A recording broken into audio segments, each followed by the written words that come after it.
You good for today? Aiden's gonna go, and then he'll nod to you and let you go. And once you're done, you can just like pray after you're done or something. Kind of end our story time because you guys are the last two for stories. Yeah. So just do like if you wouldn't mind, just doing like I don't know, just like a capstone to all the stories we shared, and I think that'd be really cool. And then I'll come up back. Sweet. Cool. Great. I'll have a timer going right here for you guys if that's helpful. Yeah. I think mine should be more than like 5-10 minutes. Yeah. But that's cool. I wrote something out because I get a little scattered whenever I just try and talk. So good. Me and you. You ready? Yeah. Hey man. Hear it. There's a stool over here if you want. Do it. Mine is, I need to write mine out because I'm sure mine will be like 5. She dyed it for me. Really? Yes. We bought these last year and we both bought each other the same color hoodies, but she dyed mine, so it was cool. That's cool. That's cool. We'll do I'll open with something song, name the good, and then I'll just call you up after Dylan. I think that's how it's Yours again? Got one more. Who's changed it? Aiden and Dylan. Dylan. Yeah, it's our last round of stories. So cool.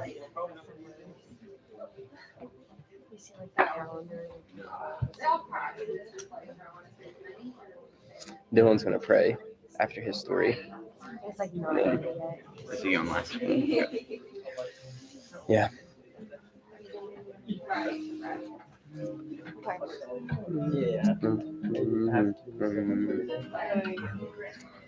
don't know if we're waiting on anybody, so I'm just gonna start.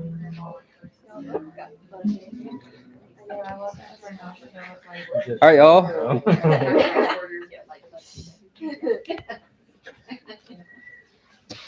Welcome.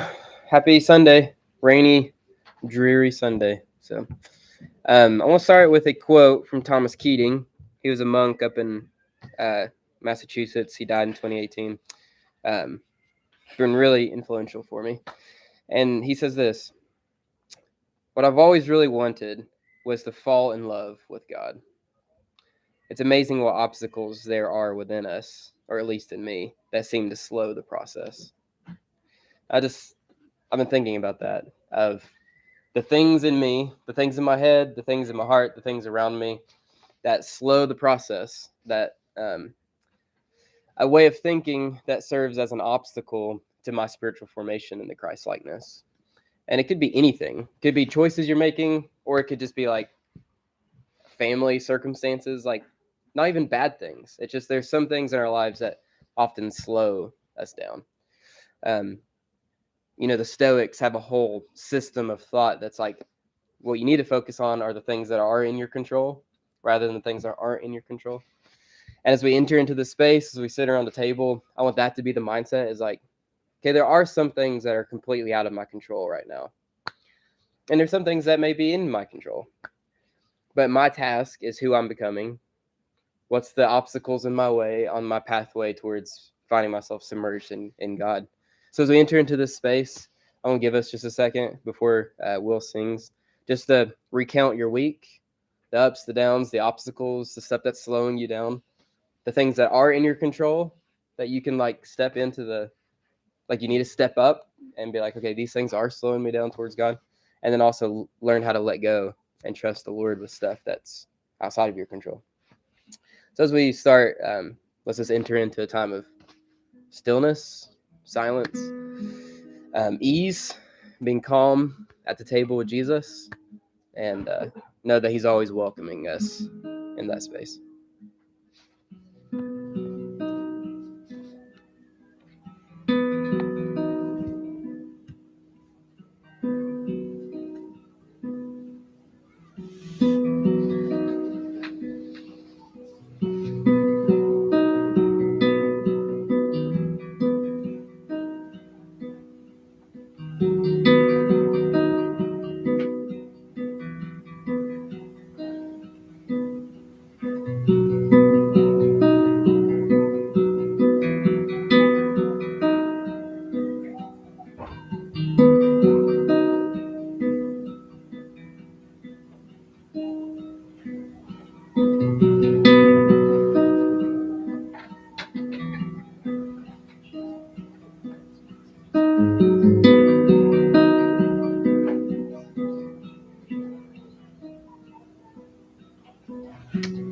sang this song quite a few times now, so I think most of us probably know the words, but I know this is still a tough environment as far as like singing goes. It feels strange to sing at a table sitting across from one another, but really encourage us to move past the cynical spirit that is easy to creep up in us with that.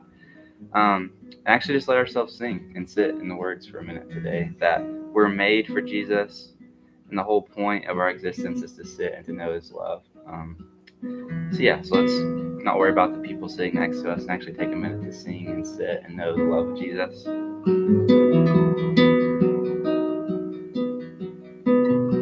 Deep in the caverns of your heart stood your beloved, your day star, the fairest among 10,000 lines. You formed the seasons and fixed the time. You gave me smiles in the morning light. Creation flow from pure love. You were crafting, I was breathing. You were laughing, I was reaching out for you. I was made for heaven. I was made for Jesus. I was made to walk in the cool of the day with you. I was made for heaven. I was made for Jesus. I was made to walk in the cool of the day with you.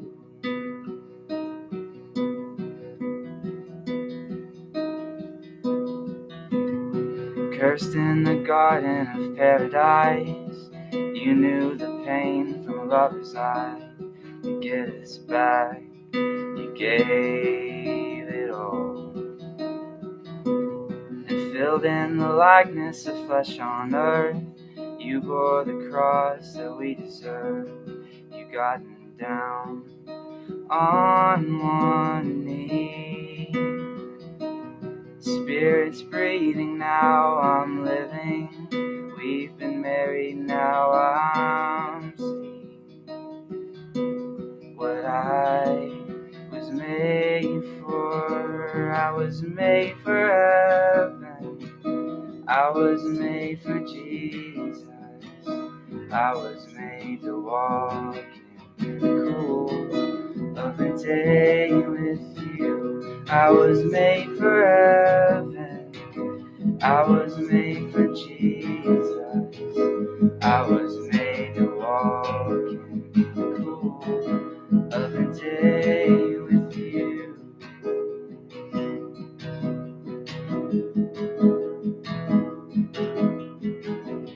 The whole point of my existence is to know your love. The whole point of my existence is to know your love. The whole point of my existence is to know your love. The whole point of my existence is to know your love. I was made for heaven. I was made for Jesus. I was made to walk in the cool of the day with you. I was made for heaven. I was made for Jesus. I was made to walk in the cool of the day with you. Jesus, help us to know that we were made to know your love. And and let us sit in that this morning as we share each other's stories and as we share the good and the ways that you have been present with us this week. Just help us to slow down and to actually know you and enjoy you more. Amen. All right, y'all.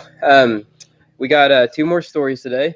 We concluding our story season that we've been doing. I'm excited to step back into stories. I think it's been really good for my soul to look at. I mean, it's been basically a practice of this, the Jesuit practice of examine, of looking back in your life and tracing God's hand. I think it's been really, really fun. We're doing 2 stories a day. Before we do 2 stories, we're going to name the good. So is there any good, true, beautiful that you encountered this week that you want to name? Good food, good people, good presence, something you can name and share with each other.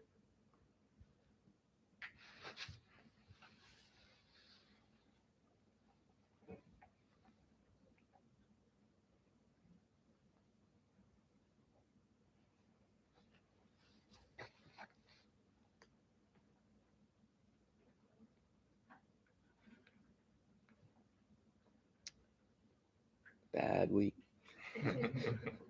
All 3 of my kids got sick this week with stress. That's not so good. That was not good. That was bad. But Molly Kate, I had to stay home with her. There was just me and her one of the days, and I was working from home, so it's not like we were like having quality, intentional time together. And she wasn't feeling good, so. But that night she knew she was going to go to school the next day. She gets out of bed and she comes into the living room, and it was just me because Cruz had a basketball game, and she's crying, and I was like, oh my gosh, what's wrong? She's like, I just had the best time with you today, and I want so bad to stay home and do it again. And it was just so sweet because I'm like, we literally just sat on the couch together, and she watched TV or read or played on her iPod, and I worked. I was sitting there working all day, and it wasn't anything, but she just wanted to be with me, and so that was just really sweet. And I tried to soak that in as much as I could. That I want to keep that, and so of just to protect that, of her wanting to just be with me, and it was really sweet and a really special moment. It's fun. Healed a little bit of another wound. It's good. It's good. What else? Taylor and I have been watching Brooklyn Nine-Nine. That's been awesome. So, the last 2 weeks or so, it's been great. Just wait. Maybe a month from now, 2 months from now, we'll have some Brooklyn Nine-Nine references instead of Office. So we'll keep going. Cool. Quasi cupcakes. All right. Brooklyn Nine-Nine people around the room? All right.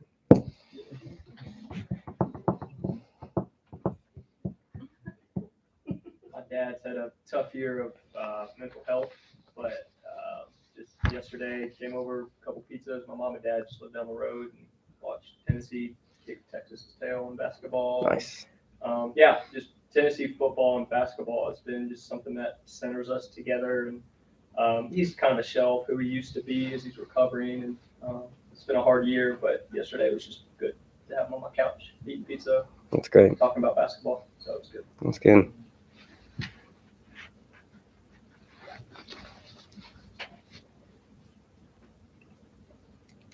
I've been having a hard time recently, I don't know. And I had a note from a student yesterday. They just left it on my desk, didn't even make a big deal out of it, just telling me that I was the sunshine and they were the flower, and that I was pouring myself out, and it wasn't unnoticed. So. That's good. That's a good one.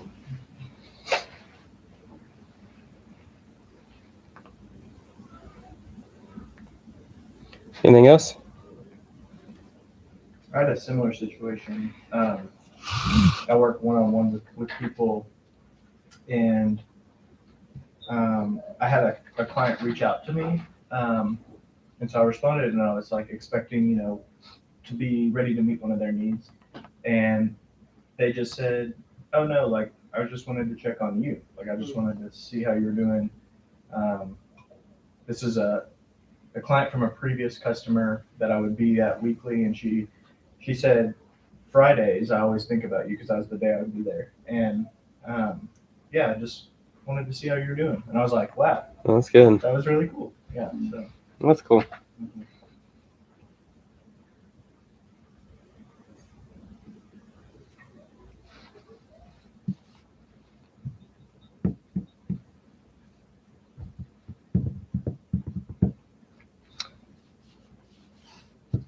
All right. Y'all ready? 2 more stories. We'll have Aiden come up. Aiden's going to share a story, and then Dylan's going to share. And then I have some concluding thoughts for us, and then we're done. Sound good? Aiden? Oh, you? Yeah, you can come up here to the seat.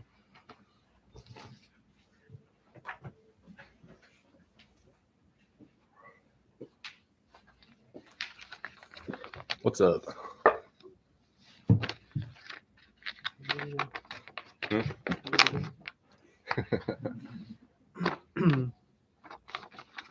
So, my name's Aiden. I can bet most of you guys. So I've been, I guess, a part of this group since about a year ago when it started happening. When we started meeting at Blake and Taylor's place. I never feel like I have a lot to say about myself, so I try to like make myself write things down so that I can like at least have like bullet points. And talk about my journey and just how I ended up here. Yeah. So I didn't grow up around here. I didn't grow up in this country. When I was 5, my parents moved overseas to work in Asia.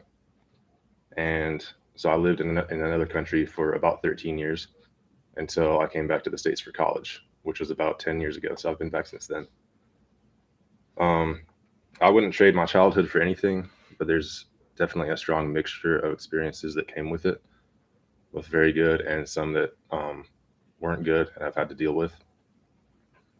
So I grew up in a city kind of at the bottom end of the Himalayas, and the city had a few other expat Christ followers, and a group of them met together weekly. It's not legal in that country for foreigners to have religious meetings with nationals of the country. So most people who wanted to have a long-term presence in the country and stay there and not get kicked out would generally meet on Sundays with other foreigners, which ended up forming a pretty neat little group of extremely diverse people. Their work and backgrounds were very extremely different, as well as their countries of origin. So I grew up with people from around the world, all who had different perspectives and stories, but all who had uprooted their lives to go work in another country. And I recognized later in my life that that was not normal. That these were people at a pretty far end of a bell curve. And they were outliers in a population that had given up comforts and normalcy for absolute passion and desire to love others, and to go out to bring heaven to earth. And I owe a lot to them for what I learned just growing up. My family would also come back to the States every few years for a period of months to visit family and reconnect with supporters from churches. Most of those churches were very different than the ones I had like grown up attending. And yeah, the church in Western society is big. It's strange. I wrote down it's a strange business. But that was always a weird time for me and my sister. I have a younger sister also, because it was so different. And we both experienced our fair share of trauma from that association. I mean, there's a lot of good things too, but a lot of just strangeness that didn't make sense. Yeah, going into high school, while still overseas, I developed a lot of anger towards the church. I felt a lot of loneliness. A lot of the loneliness was from just moving around constantly. I felt like a lot of that I could blame the church for because of the situation that I was in. So I would say I was a very angry kid.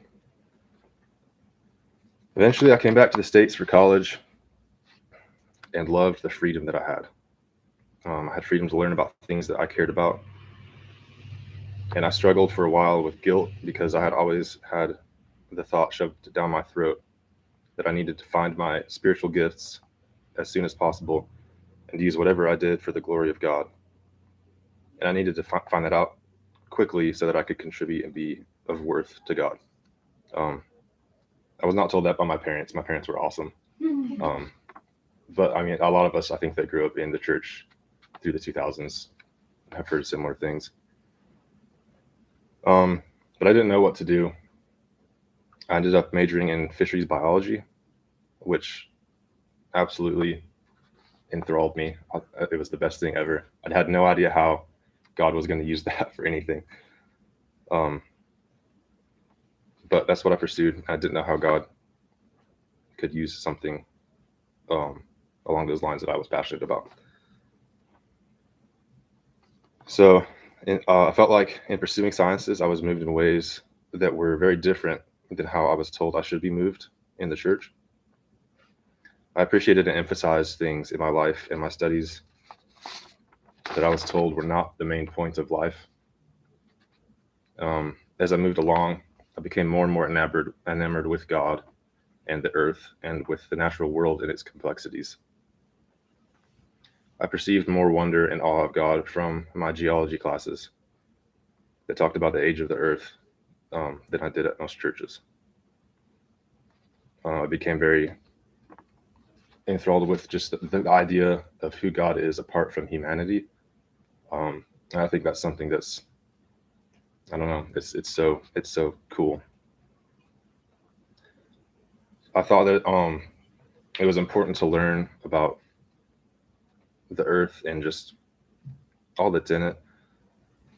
There's also so many other galaxies, other planets, millions of other planets, each with their own landscapes and terrain and sunsets. That the universe is full of astounding beauty, and that for the most part, no human will ever see it. That all this, and in our own world, down to the smallest insect and microbe, we learn that the universe is not just about justice, but about beauty, and that the moral fortunes of humans are not the only storylines. That God builds up, cares for, and delights in animals and organisms that are entirely useless. And this shows that He's good, irrationally loving, and delights in beauty because that's who He is. I learned in studying small complexities of nature that God is not a system of ideas, but He's loving and creative and more vast than I'd ever been taught.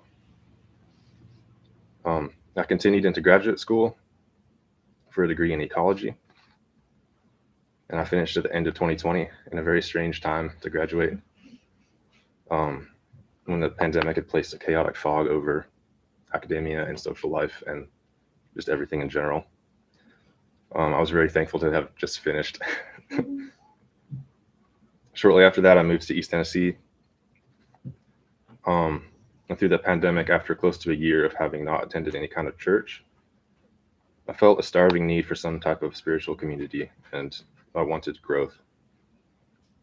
I still had a lot of anger related to Western churches, but I had heard about a church in Johnson City, and I started going. That's where I met a few of you people. I met with a few of you, and we talked about things that excited us and we thought were important, and things that we thought were being neglected on a larger scale by the Western Church. And eventually I started going to bonfires that a few of these people were at. We talked openly about our questions and our doubts, about our thoughts and about our wonders, and about our suffering. We talked openly about hard things that I'd seen many friends leave faith over, especially in the field of study that I was in. But the space stayed open through all of that and accepting to all people. And that space eventually grew to meetings on Thursdays in a small, diverse group of people committed to bringing heaven to earth, and with discussions on and emphasis on things that are integral to us as humans. This space felt more like a church than most things I had been a part of. And eventually it grew to meetings on Sundays. It continued to be a space for all people. And this has been a space for people to doubt and to still be loved. A space for people who are angry to come and be shown love and to study the Bible. And a space where people can voice their deepest doubts and still have a place at the table.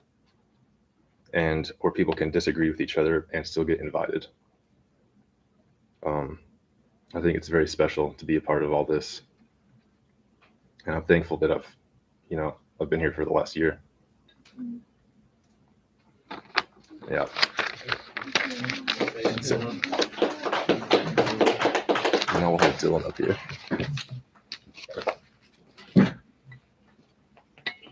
Hello, everyone.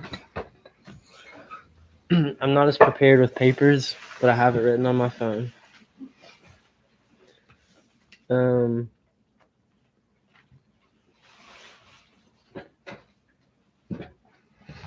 I feel like a lot recently, in the past year or two, I've been pretty cynical about the church, and I think I still am in a lot of ways. And so there'll probably be a little bit of that in here, but hopefully, yeah, I mean, I'm still in process, and I think that's kind of what it's about. So hopefully you can hear the hope in that process. But yeah, I grew up in a small town, attending church every time the doors were open. I'd rush out the door on Sunday morning, usually forgetting some article of clothing, and then again every Sunday evening, because on Sunday we need church twice. Not to mention every Wednesday for youth group, and every summer, where for a week I learned how bad everyone was, and how lucky I was that God loved me and chose me, but only if I raised my hand and recited the correct words. I went to a private school, and I could talk about faith for hours. And most of the time I felt good about that. I was doing what I was supposed to do, and people noticed me. They were proud of me and told me how much of a man of God I was, and all the things I would do for God with my life. But there was always an aftertaste of emptiness. I never felt like I was getting it right.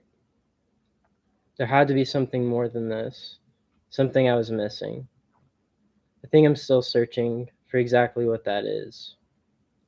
There's a lot of days I wake up and feel like a fraud, like a salesman selling a bag of poison and labeling it soul food and holy water. I won't be too hard on myself, at least publicly, because it was all that I knew. But I will acknowledge the harm it caused, the harm it still causes in me and anyone that's bought into it. If you buy into this belief system, perfection will become attainable. You'll know the missing piece to every puzzle. You'll be better than your neighbors that are just trying to make ends meet and put food on the table for their families, because God is on your side.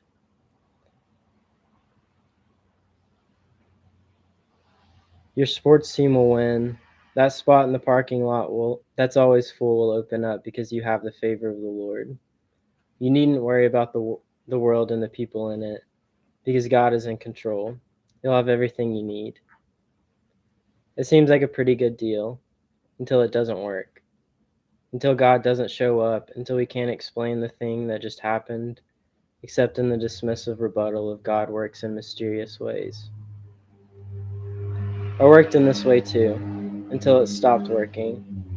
And I turned to look at the world, and I saw the other people that were buried by this ideology as well. And the guilt and shame of that alone is suffocating. Where do you go with that reality and all the emotion that comes with it when the church doesn't welcome those questions? And the only thing they give you is a condemning glare and a 12-step plan back to Jesus. And that works for a while, until you're burnt out to the point of giving it all up. Until you're tired of hurting people in the eyes, and proclaiming something you're not sure you even believe yourself. To see the pain in their eyes as they walk away, and it mirrors the interior of your own world. It's lonely and isolating and miserable. There is no perspective or growth or healing there. I think that's why my whole life I felt like a fraud. I'm supposed to be this picture of perfection, and I'm not. I can't be, so I'll just pretend. I'll do what I'm supposed to do and hate myself, because I'm not really that good. I'm not as good as the person I present, but I'd rather lie to everyone than disappoint them. Because I may hate myself, but at least they don't. They may not know me, the real me, and that kills me. But at least I can live in the illusion of being loved and being known. And I'm too fragile to pursue anything else. I'm too scared. That's where I've been lucky enough to know people that have become safe places for me. And still I hide and isolate and pick up masks. But I know I don't have to. And I know I have the freedom to come to them with all that I have. And it's enough. I'm enough. It's exactly what Mosaic is and can be for people. All Mosaic really is a group of people, battered and beaten, attempting to give each other the space to breathe and rest and be. And yeah, we relapse and return to old mindsets and habits and ways of living, but we also understand that we're works in progress. We accept that this is a journey of healing, and there are no shortcuts in that journey. Perfection is not the goal, healing is. Perfection is when you know you've gotten it wrong. You've arrived at a dead end and feel a little more lost than you did before. I think that's my hope for Mosaic, to give people permission to put the masks aside and to continue inviting them to do so. To be messy, to be themselves, to ask questions, not to change who they are, but be authentic in who they are and what they think, and that's a very scary thing. It's new, it's unknown, and we can't do that alone. My biggest fear is being known and not being enough. My greatest desire is to be known, and people have a desire to stay.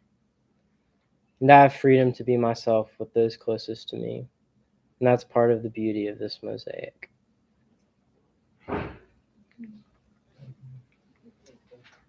Yeah. I'm going to pray.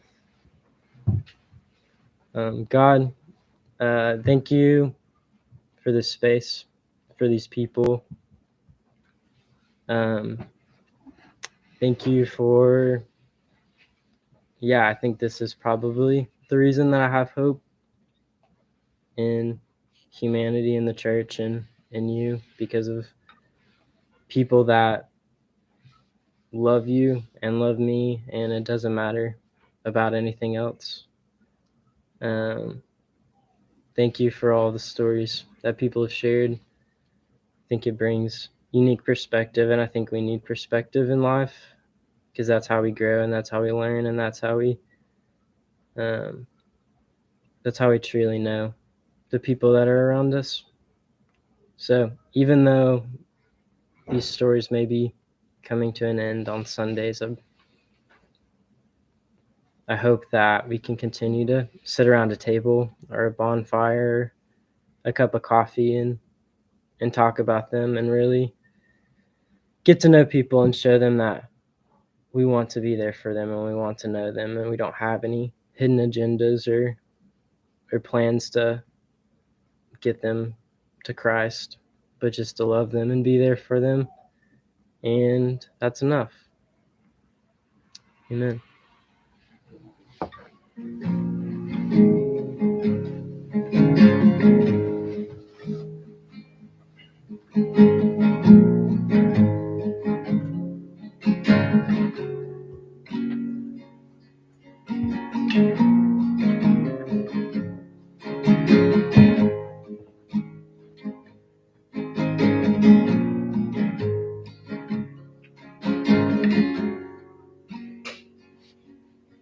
In the valley, oh God, you're near. In the quiet, oh God, you're near. In the shadows, oh God, you're near. At my breaking,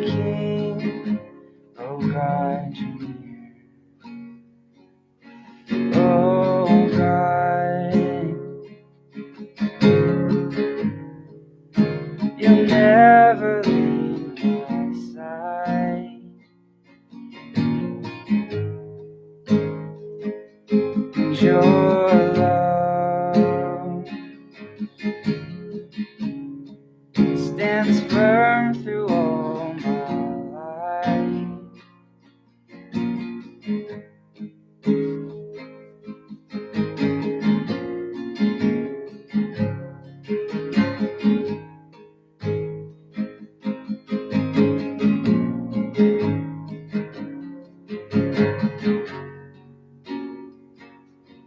In my searching, oh God, you're near. In my wandering, oh God, you're near. When I feel alone, oh God, you're near. At my lowest, oh God, you're near. Oh God, you'll never leave my side.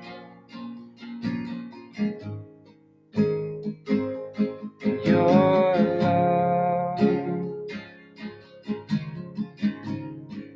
stands firm through all my life.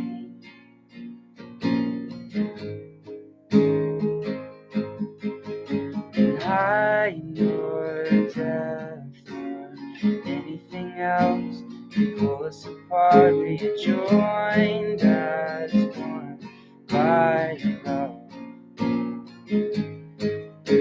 And hope will rise as we become more than conquerors through the one who loves the world. Oh God, you'll never leave my side. Your love stands firm through all my life. We've seen that just a couple times together, that chorus. Oh God, you'll never leave my side. And your love stands firm through all my life.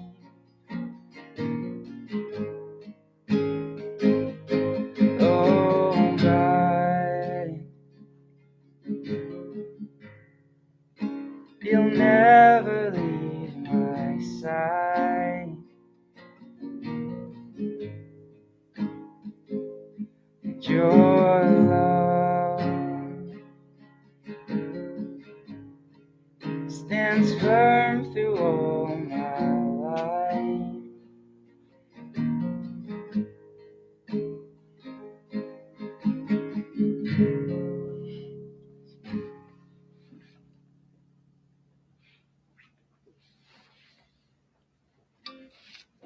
Thanks, Will.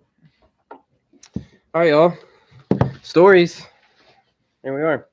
I hope one of my hopes is something that Dylan said. Even of the one point of sharing stories is it's like you can't encapsulate everything in 30 minutes, but I hope that it incites some curiosity, incites some inquiry, that we could sit around a bonfire and you can ask more questions, because that's where it's easier to see God showing up in people's lives. Is God has always been showing up in flesh, and as we share each other's stories, like we can notice it and see it and learn from it. So I hope that the stories don't stop, that we keep sharing stories, and that's just part of our blood, is that we share our stories. So I have a couple of things to conclude, and then I'm done.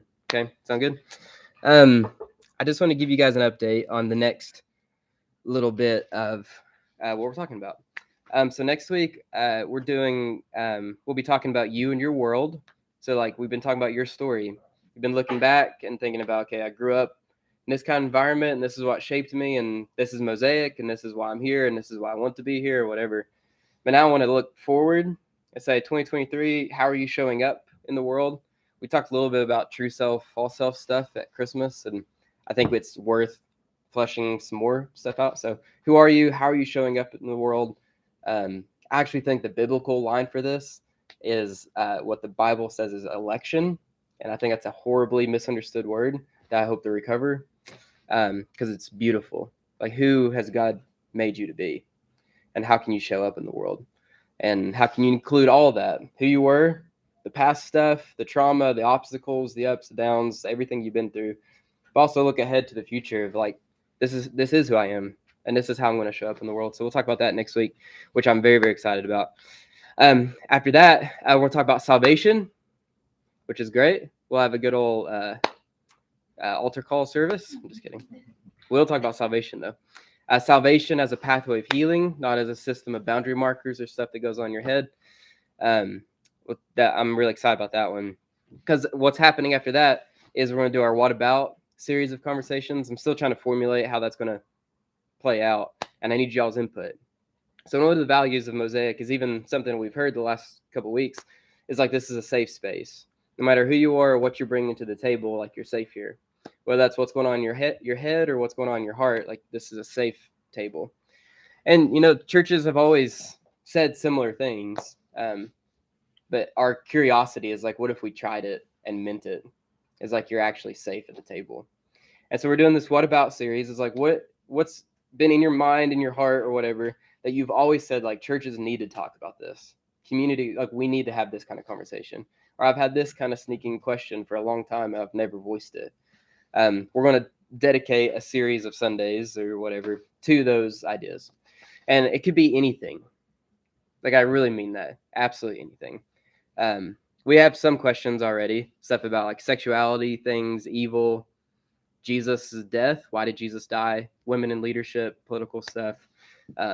Anything's on the table. Last night, me and Kay talked about an obscure goddess in the Old Testament and what she means to the story of the Bible. And that was an incredible conversation. Anything's on the table. I really do mean that. I don't really know how we're going to lay it out, but we'll figure it out. So that's happening.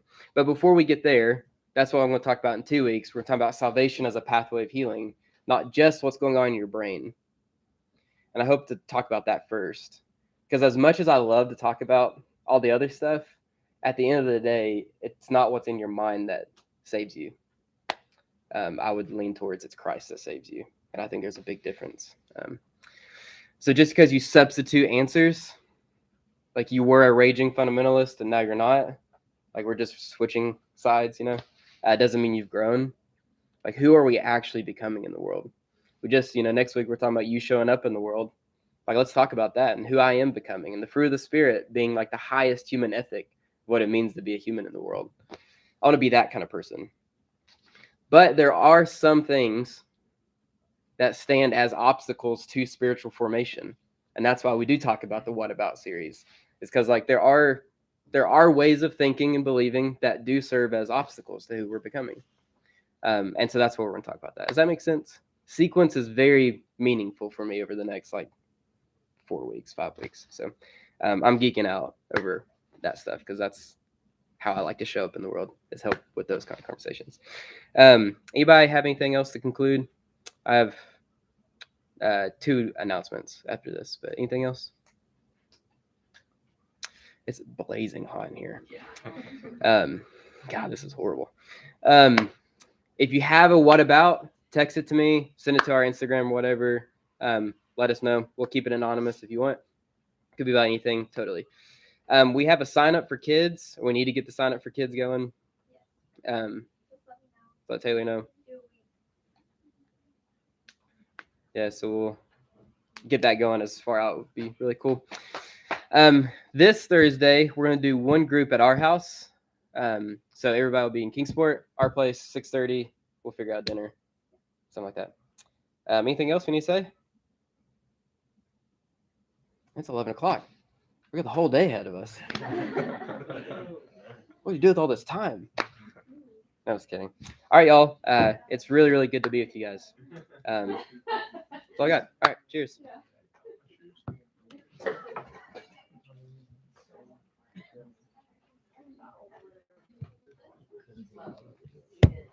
God, this place gets It's weird. It's weird. I think that they have